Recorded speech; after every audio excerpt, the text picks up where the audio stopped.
Hi friends, PR.Cooking சேனலுக்கு உங்களை அன்புடன் வரவேற்கிறேன். இன்னைக்கு நாம பார்க்க போற டிஷ்ஷோட நேம் மிளகு பொங்கல் கத்திரிக்காய் கோட்ஸு எப்படி செய்யுதுன்னு பார்க்கலாம். அதுக்கு முன்னாடி நம்ம வீடியோ ஃபர்ஸ்ட் டைம் பார்க்குறீங்கன்னா லைக் பண்ணுங்க, ஃப்ரெண்ட்ஸுங்களுக்கு ஷேர் பண்ணுங்க, சப்ஸ்கிரைப் பண்ணுங்க, பெல் பட்டனை கிளிக் பண்ணுங்க. அப்பதான் நான் போற வீடியோ அடிக்கடி உங்களுக்கு நோட்டிஃபிகேஷன் வரும். வாங்க வீடியோக்குள்ள போகலாம். மிளகு பொங்கல் செய்யறதுக்கு பொன்னி அரிசி எடுத்திருக்கேன். இது புது அரிசி. டேஸ்ட்டாக இருக்கும் பொன்னி அரிசியில் செய்யும்போது மிளகு பொங்கல். ஒரு சில பேர் மாவரிசி எடுத்தால் தான் பொங்கல் நல்லா குழைய வரும்னு சொல்லுவாங்க. உங்கள் விருப்பம் போல் எது எடுத்துக்கோங்க. இன்றைக்கி நான் பொன்னி அரிசி எடுத்துருக்கேன். இதுதான் ரொம்ப டேஸ்ட்டாக இருக்கும். இதை எப்படி செய்யறதுன்னு வாங்க பார்க்கலாம். மிளகு பொங்கல் செய்யறதுக்கு சிறுபருப்பு முதல்ல வறுத்துக்கலாம். 1/2 கிலோ சிறுபருப்பு வச்சுருக்கேன். 1/4 கிலோ பொங்கலுக்கு யூஸ் பண்ண போகிறோம். 1/4 கிலோ கத்திரிக்காய் கொடிசுக்கு ரெண்டும் சேர்த்து வறுத்துக்கலாம். பொன்னிறமாக இருக்கணும், கருகக்கூடாது. ஸ்டவ் ஆன் பண்ணிக்கலாம். வானல் சூடாகட்டும்.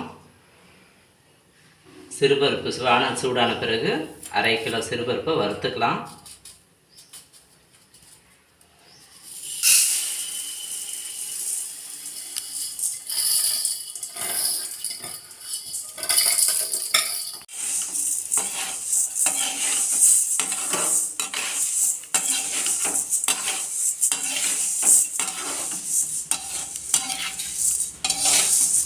இந்த அளவுக்கு ப்ரௌன் கலரில் வறுத்துக்கலாம். அப்போ தான் பச்சை வாசனை போகும். ஸ்டவ் ஆன் பண்ணிக்கலாம். 1/4 கிலோ அரிசியில் சேர்த்துக்கலாம்.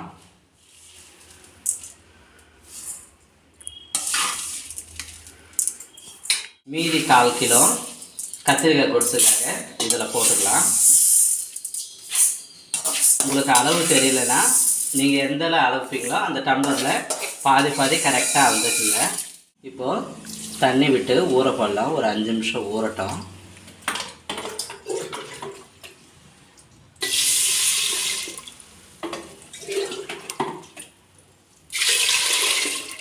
இப்போ ஸ்டவ் ஆன் பண்ணிக்கலாம். பாத்திரத்தை வச்சுக்கலாம். இந்த சொம்பில் 2 இருக்குது. அரிசியும் பருப்பும் கலந்து 2 சொம்பு இருக்குது. ஒரு சொம்புக்கு 3.5 தண்ணி வைக்க போகிறேன்.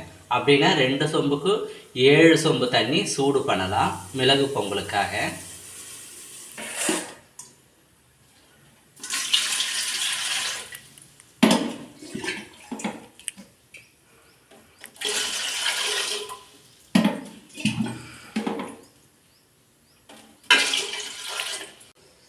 ஏழு சொம்பு தண்ணி விட்டாச்சு.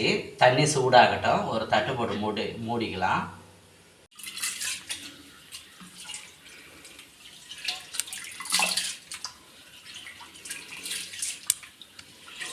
இப்போ கத்திரிக்காய் கொடிசுக்கு பருப்பு ஒரு 5 நிமிஷம் ஊறிடுச்சு. நல்லா வாஷ் பண்ணி வேக வைக்கலாம்.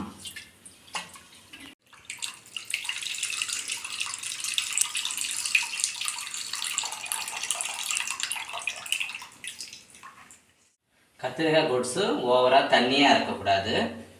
1 லிட்டர் தண்ணி வைக்கிறேன்.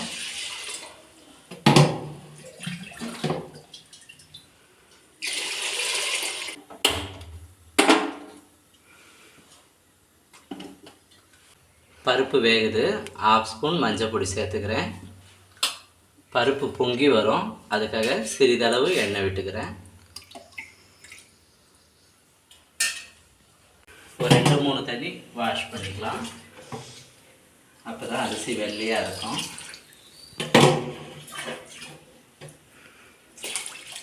தண்ணி சூடாகிட்டு இருக்கு. பருப்பு வேக வச்சாச்சு. அதுக்கு அடுத்தது நம்ம காய்கறி நறுக்கிட்டு வந்துடலாம்.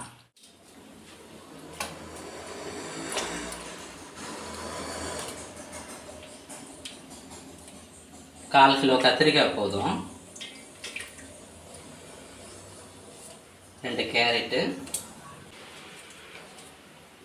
சின்னதாக தக்காளி ஒரு 2-3 எடுத்துருக்கேன்.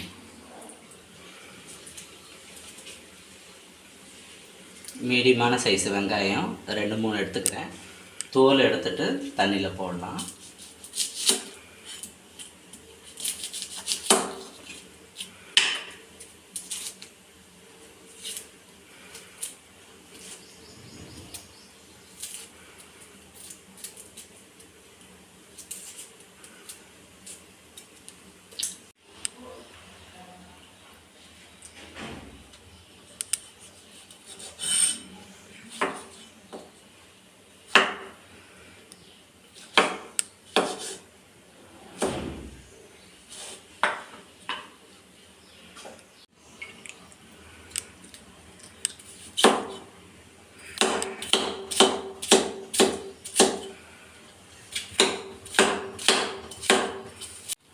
பருப்பு பொங்குது. தட்டு எடுத்துடலாம்.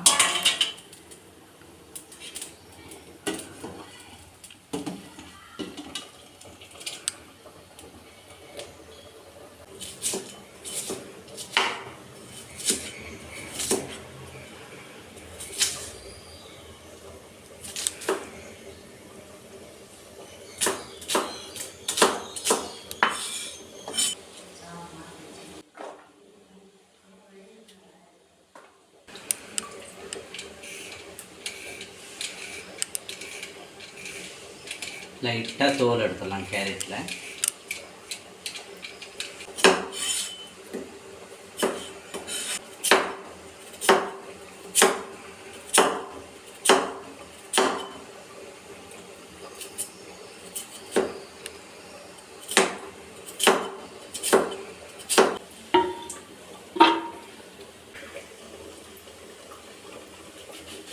காம்பு எடுத்துடலாம். கத்திரிக்காய்க்கு உள்ள பூச்சிலாம் இருக்கும், பார்த்து கட் பண்ணணும்.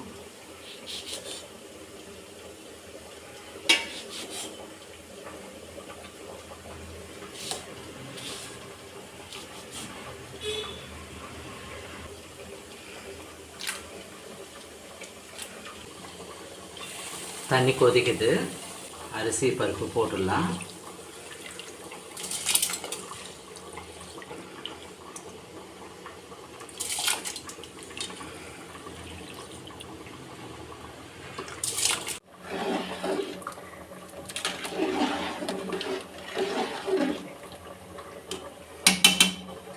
ஒரு மூடலாம். அரிசி பருப்பு நல்லா குழைய வேகட்டும்.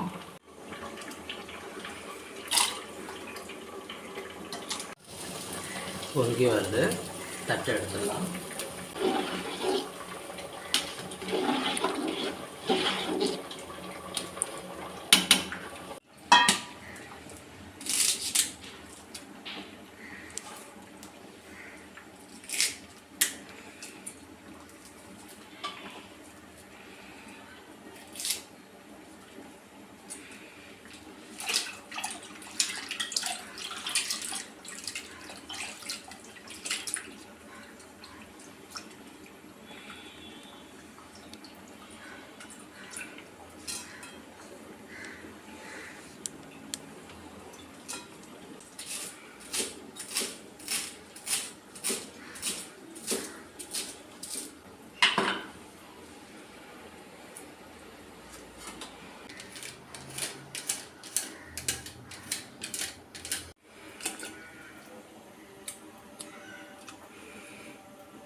பருப்பு குழைய வந்துடுச்சு. இறக்கிடலாம். இப்போது கத்திரிக்காய் கோட்ஸுக்கு தாளிப்பு போட்டுக்கலாம். ஒரு வானல் சூடாகட்டும். தேவையான அளவுக்கு எண்ணெய் விட்டுக்கலாம்.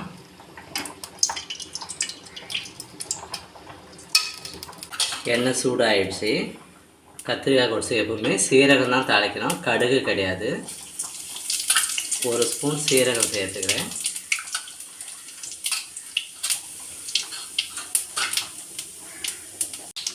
வெங்காயம் பொடிசாக நறுக்கி சேர்த்துக்கிறேன்.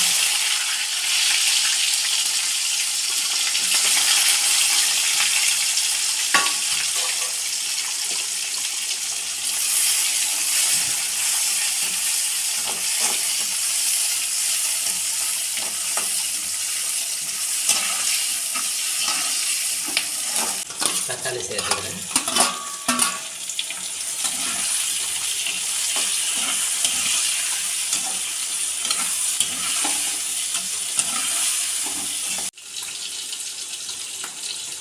கத்திரிக்காய் சேர்த்துக்கலாம். சேர்த்துடலாம்.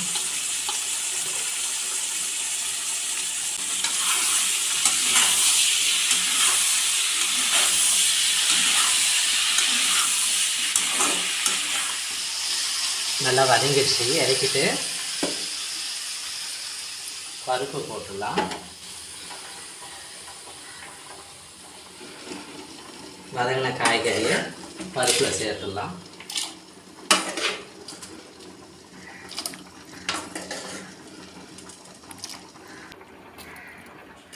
மிளகாத்தூள் சேர்த்துக்கலாம். குழம்பு மிளகாத்தூள் மீடியமாக இருந்தால் போதும். ஓவராக மிளகாத்தூள் உப்பு புளி அதிகம் சேர்க்க வேண்டாம். ஓரளவுக்கு இருந்தால் போதும்.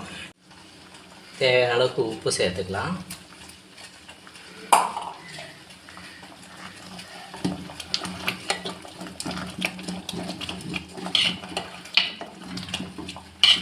கத்திரிக்காய் கொட்ஸுக்கு கட்டி பெருங்காயம் போடுறேன். சிறிதளவு கறிவேப்பிலை சேர்த்துக்கிறேன். கொத்தமல்லி சிறிதளவு சேர்த்துக்கலாம்.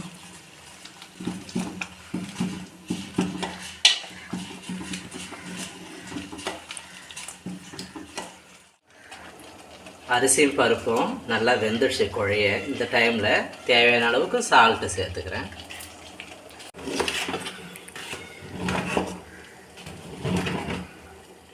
பொங்கல் நல்லா வெந்துடுச்சு. இறக்கி வச்சிடலாம். தாளிப்பு போட்டுக்கலாம். ஸ்டவ் மாற்றிக்கலாம். வானல் சூடாகட்டும்.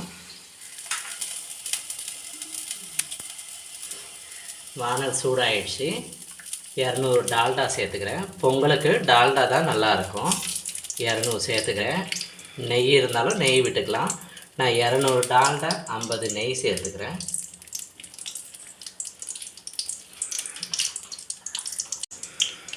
நெய் வாசனையாக இருக்கும். டால்டா நெய் சூடாயிடுச்சு. 2 ஸ்பூன் சீரகம் சேர்த்துக்கிறேன். 2 ஸ்பூன் மிளகு சேர்த்துக்கிறேன்.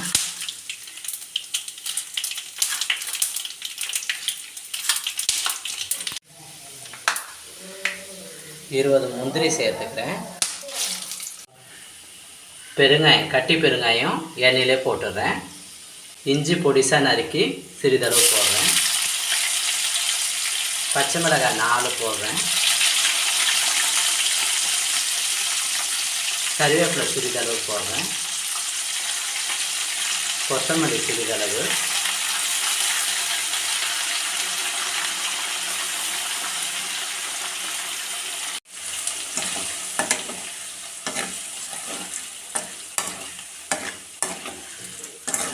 தாளிப்பு ரெடி ஆகிடுச்சு.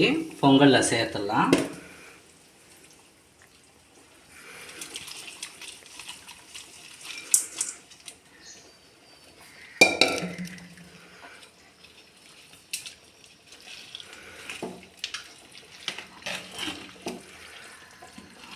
நல்லா கலந்து விட்டுக்கலாம்.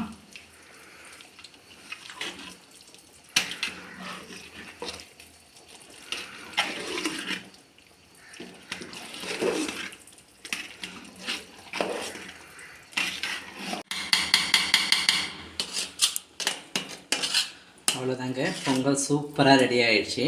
நல்லா குழைய கெட்டியாக சூப்பராக இருக்குது. அவ்வளோதான். கத்திரிக்காய் கேரட்டில் நல்லா வெந்துடுச்சு. இந்த டைமில் சிறிதளவு புளி சேர்க்கணும். அதிகமாக சேர்க்காதீங்க. கொஞ்சமாக புளி சேர்த்துக்கலாம். சிறிதளவு புளி சேர்த்துக்கிறேன். இப்போ நம்ம நார்மலாக சாதாரண சாதம் சாம்பார் வைக்கும்போது காரம் உப்பு காரம் உரப்பாக இருக்கும். அந்த மாதிரி பொங்கலுக்கு கத்திரிக்காய் கொட்ஸு பண்ணக்கூடாது. முடிஞ்சளவு காரம் புளி உப்பு எல்லாமே கம்மியாக போடணும். அதனால் கொஞ்சமாக புளி எடுத்து கரைச்சி விட்டுக்கலாம். போதும், அதிகமாக கரைக்க வேண்டாம். புளி தண்ணி சேர்த்துக்கலாம்.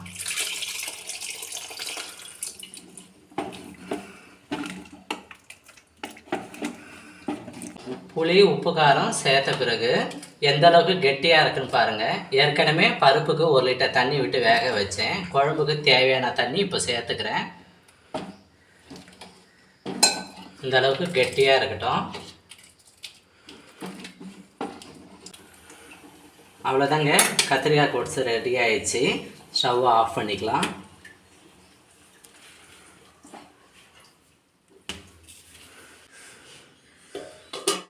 சுவையான மிளகு பொங்கல் கத்திரிக்காய் கோட்ஸு சூப்பராக ரெடி ஆயிடுச்சு.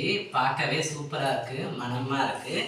எந்த விசேஷங்களுக்கு போனாலும் மிளகு பொங்கல் தவிர்க்க முடியாத ஒரு டிஷ்ஷு நாம் இன்றைக்கி செஞ்சுருக்கோம். எப்படி இருக்குன்னு டேஸ்ட்டு பார்க்கலாம்.